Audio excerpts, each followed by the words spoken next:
এগরা ২ নম্বর ব্লকের সংখ্যালঘু সেলের সহ-সভাপতি পদে নিযুক্ত হলেন শেখ রমজান। বর্তমানে গুরুত্বপূর্ণ কাজে তিনি মুম্বাইয়ে রয়েছেন। সেখানেই এই নিয়োগের খবর পেয়ে আনন্দ প্রকাশ করেছেন তিনি। ব্লকের সংখ্যালঘু সেলের সভাপতি শেখ রেজাউল এই নিয়োগের কথা ঘোষণা করেন। সেই সময় উপস্থিত ছিলেন জেলা সংখ্যালঘু সেলের সভাপতি আনোয়ার উদ্দিন, ব্লক সভাপতি রাজকুমার দুয়ারীসহ জেলা ও ব্লকের একাধিক নেতৃত্ব। নতুন দায়িত্ব পেয়ে দলীয় নেতৃত্বের প্রতি কৃতজ্ঞতা জানিয়েছেন শেখ রমজান। পূর্ব মেদিনীপুর থেকে অংশুমান পণ্ডার প্রতিবেদন। মুম্বাইতে গেছেন, কি বার্তা দিবেন? কি বার্তা দিবেন?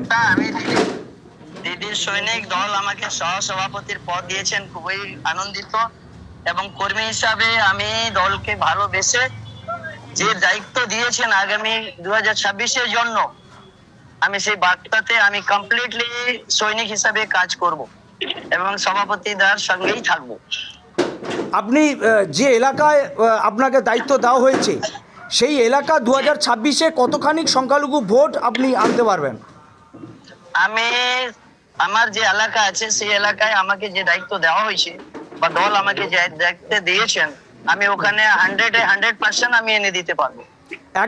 ওখানে সিপিএম একদিকে টুটুল দা, একদিকে রাজকুমার দা, দুজনকে আপনি মুম্বাই থেকে কি শুভেচ্ছা বার্তা পাঠাবেন? আমি খুবই আনন্দিত, ওনারা যে আমাকে দায়িত্বটা দিয়েছেন তার জন্য আমি খুবই আনন্দিত হয়েছি। আমি ওনাদেরকেই বলবো যে ওনাদের পাশে আমি থাকবো, আমাকে যে দায়িত্বটা দিয়েছেন ওনাদের সব দিক দিকে আমি পূরণ করে দেব। Thank you.